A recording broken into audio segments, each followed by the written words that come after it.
Ako, si Teacher Vicky, ang pretty teacher nyo sa Math 3. Maraming nagsasabi na mahirap ang math.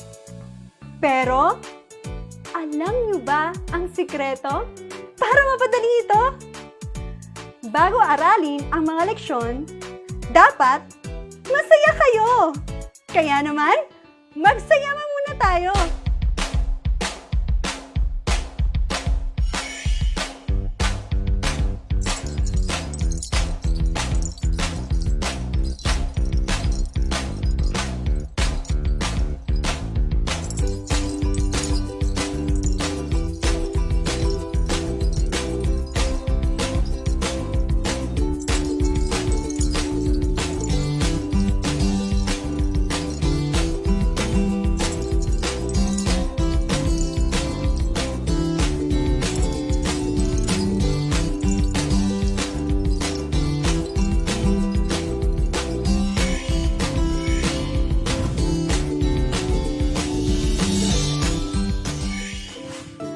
Para lubos nating maunawaan ang pag-aaralan natin ngayon, pakinggan natin ang kwentong ito.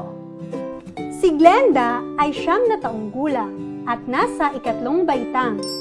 Gumawa siya ng isang maikling kanta bilang pasasalamat sa mga frontliners. Umabot ng 3,172 katao ang nakapakinig sa kanyang awit. Maraming nasiyahan sa kanyang ginawa. Nakatutuwa naman si Glenda. Sa kanyang murang edad, maraming tao ang nabigyan niya ng inspirasyon. Kagaya niya, maraming paraan para tayo ay makatulong sa ating kapwa.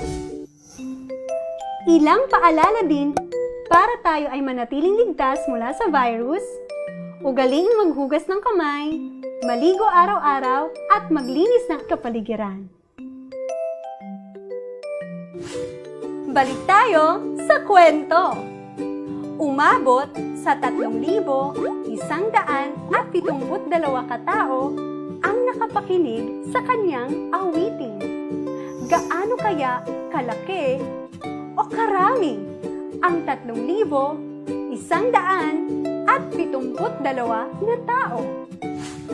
Naisip mo ba kung paano maipapakita ang bilang na ito? Upang masagutan ito, magbalik-aral muna tayo. Math balik! Hanggang saan kaya aabot ang naaalala mo? Sabayan niyo ako sa pagbasa ng mga numerong ito. 27, 36, 511, 237, 1,824. Simulan natin sa 27. Ilang digits mayroon ang 27? 1, 2, 2. Alin sa numerong ito ang nasa isahan? At alin naman ang nasa sampuan? Ang digit 7 ay nasa isahan. At ang digit 2 ay nasa sampuan. Ilang digits naman ang mayroon sa 36? 1, 2. 2 rin. Sa 36, aling digit kaya ang nasa isahan? At alin ang nasa sampuan? Ang digit 6 ang nasa isahan, habang ang digit 3 ang nasa sampuan. Ilang digits naman mayroon ang 519? 1, 2, 3. 3. Kung ang place value ng digit siyam ay nasa isahan, ang digit na isa ay nasa sampuan, ano naman kaya ang place value ng digit na 5? Nasa sandaanan. Magaling! Dito naman tayo sa 237. Kung ang place value ng digit 7 ay nasa isahan, ang digit na 3 ay nasa sampuan, ano naman kaya ang place value ng digit na 2? Nasa sandaanan din! Mahusay!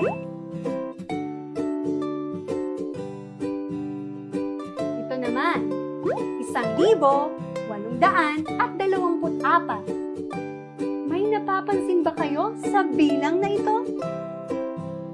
Ito ay mayroong 4 na digits. 1, 2, 3, at 4.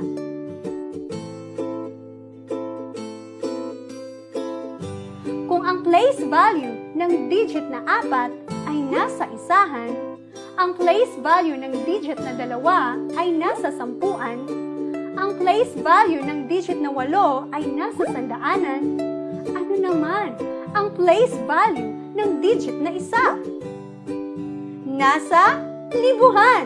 Tama! Naaalala niyo na ba ulit kung saan nakalagay o nakapwesto ang place value ng isahan, sampuan, sandaanan, at libuhan? Tuklasin. Ngayon, balikan natin ang tanong sa kwento ni Glenda kanina. Gaano kaya kalaki o karami ang 3,172 na tao? Ilang digits mayroon ang bilang na ito?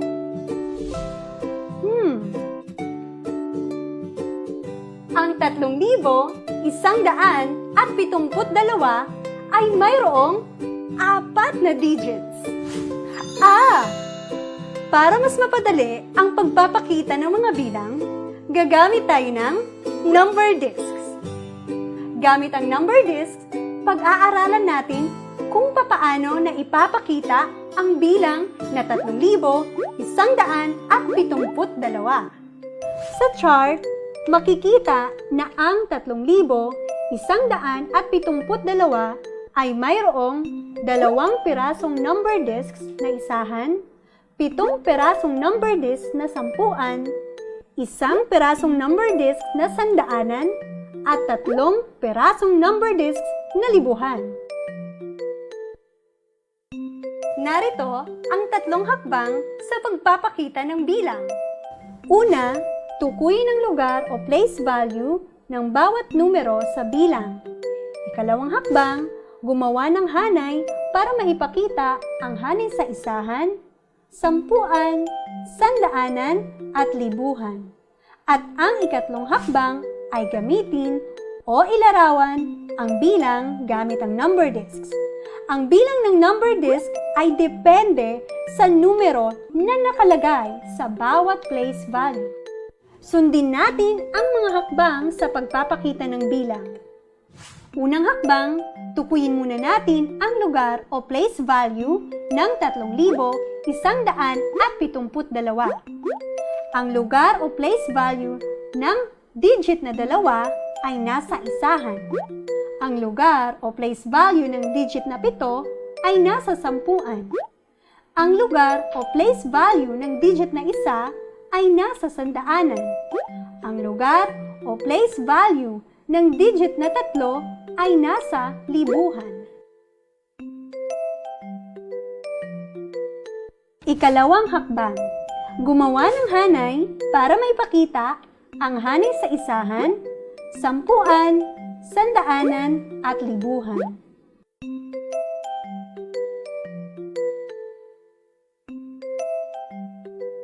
At ang ikatlong hakbang ay gamitin o ilarawan ang number disc at ilagay ang katumbas nito. Ang bilang ng number disc ay depende sa numero na nakalagay o nakapwesto sa bawat place value. Ang 3,172 ay mayroong 2 pirasong number disc na isahan, isang isa, at 2 isa, katumbas ng 2. 7 piraso ng number disc na sampuan, isang 10, 2 10, 3 10, 4 10, 5 10, 5 10, 6 10, at 7 10, katumbas ng 70. Isang pirasong number disc na sandaanan, isang daan, katumbas ng 100. 3 pirasong number disc na libuhan, isang 1,000, 2 1,000, at 3 1,000, katumbas ng 3,000. Kaya, ang bilang ng mga taong nakapakinig sa awitin ni Glenda ay may 2 isahan, 7 sampuan, 1 sandaanan, at 3 libuhan. Narito ang isa pang maaari nating gamitin sa pagpapakita ng bilang. Ito ang blocks, flats, longs, at squares. Sa isang square, ito ay may katumbas na isa para sa isahan. Sa 10 squares, ito ay may katumbas na isang long para sa sampuan. Sa 10 longs, ito ay may katumbas na isang flat para sa sandaanan. Sa 10 flats, ito ay may katumbas na isang block para sa libuhan. Kagaya ng number disc, ang blocks, flats, longs, at squares ay may isahan, sampuan, sandaanan, at libuhan. Ngayon, subukan nating gamitin ang blocks, flats, longs, at squares sa bilang na 5,200 at 73.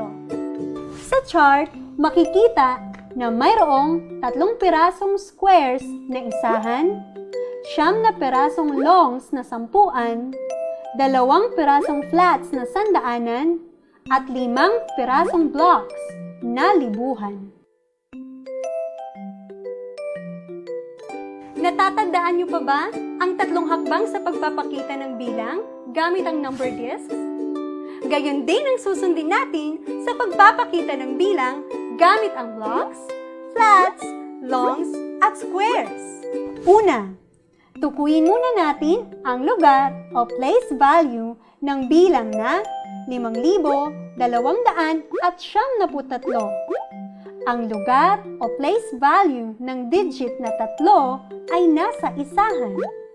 Ang lugar o place value ng digit na 9 ay nasa sampuan. Ang lugar o place value ng digit na 2 ay nasa sandaanan. At ang lugar o place value ng digit na 5 ay nasa libuhan.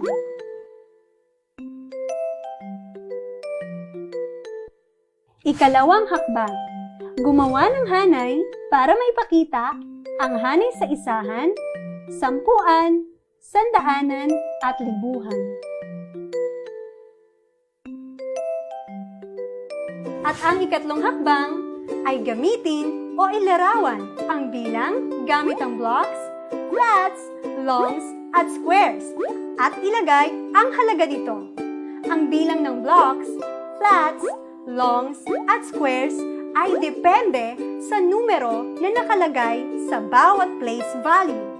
Mayroong 3 squares, 1 square, 2 squares, at 3 squares katumbas ng 3. 9 na longs, 1 long, 2 longs, 3 longs, 4 na longs, 5 longs, 6 na longs, 7 longs, 8 longs, at 9 na longs, katumbas ng 70. 2 flats, 1 flat, at 2 flats, katumbas ng 200. 5 blocks, 1 block, 2 blocks, 3 blocks, 4 na blocks, at 5 blocks, katumbas ng 5,000. Kaya, ang 5,273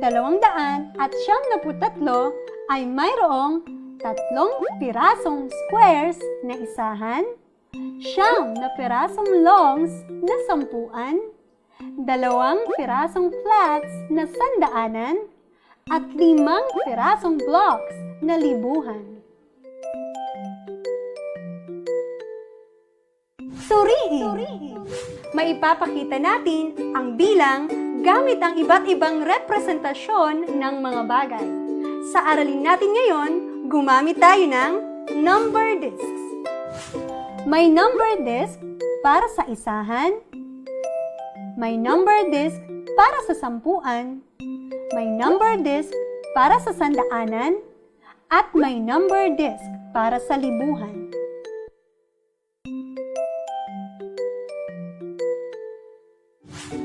Gumamit din tayo ng blocks, flats, longs, at squares para maipakita ang bilang.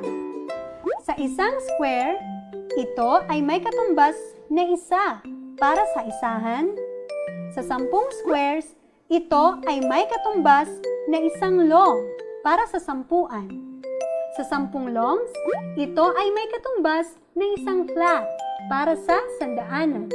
Sa 10 flats, ito ay may katumbas na isang block para sa libuhan.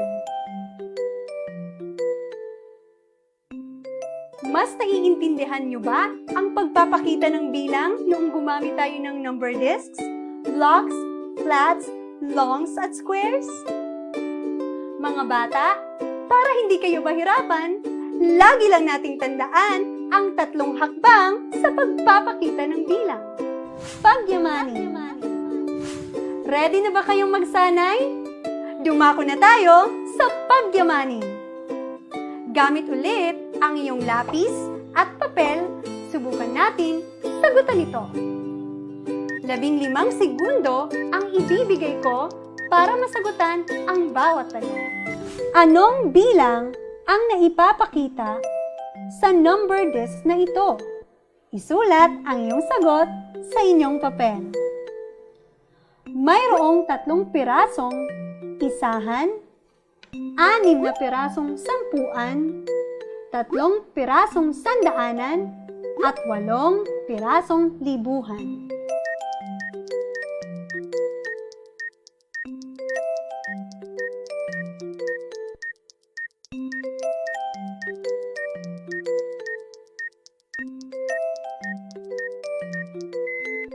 Ang tamang sagot ay 8,363. Nakuha niyo ba ang wastong sagot? Magaling! Subukan naman natin ang susunod na halimbawa. Anong bilang ang naipapakita sa blocks, flats, longs, at squares na ito? Isulat ang iyong sagot sa inyong papel.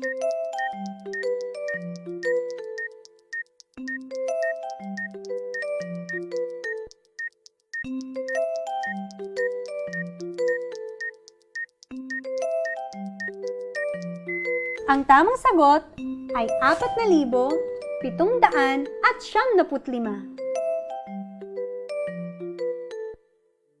Tama rin ba ang inyong mga sagot? Mahusay! Sa susunod na katanungan, ilang number discs ang maipapakita sa bilang na 7,886? Bibigyan ko kayo ng 15 segundo.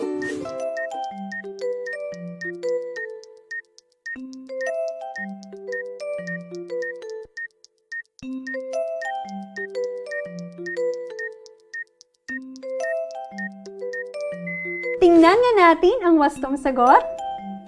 Sa bilang na 7,886, ito ay mayroong 6 na pirasong number discs na isahan, 8 pirasong number disc na sampuan, 8 pirasong number disc na sandaanan, at 7 pirasong number discs na libuhan.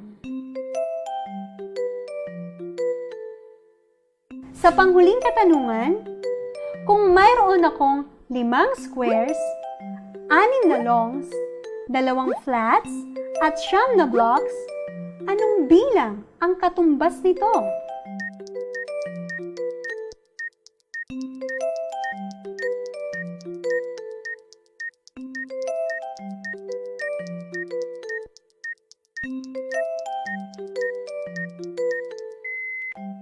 Ang tamang sagot ay 9,265. Nakuha mo rin ba ang tamang sagot? Mahusay! Isa-isip! Huwag nating kalilimutan ang 3 hakbang sa pagpapakita ng bilang. Ano nga ulit ang 3 hakbang? Una, tukuyin ang lugar o place value ng bawat numero. Ikalawa, gumawa ng hanay para sa isahan, hanay para sa sampuan, hanay para sa sandaanan, at hanay para sa libuhan. Ikatlo, gamitin o ilarawan ang bilang sa pamamagitan ng number discs, blocks, flats, longs, at squares, at ilagay ang halaga o katumbas nito. Pero huwag nating kalilimutan na nakadepende ang bilang ng number discs o blocks, flats, longs, at squares sa numero na nakalagay sa bawat place value. O mga bata, tapos na ang klase natin sa araw na ito. Laging tatandaan na kapag math ang aralin, walang mahirap basta't masaya itong tatalakayin. Ganyan ang Math 3 dito sa DepEd TV.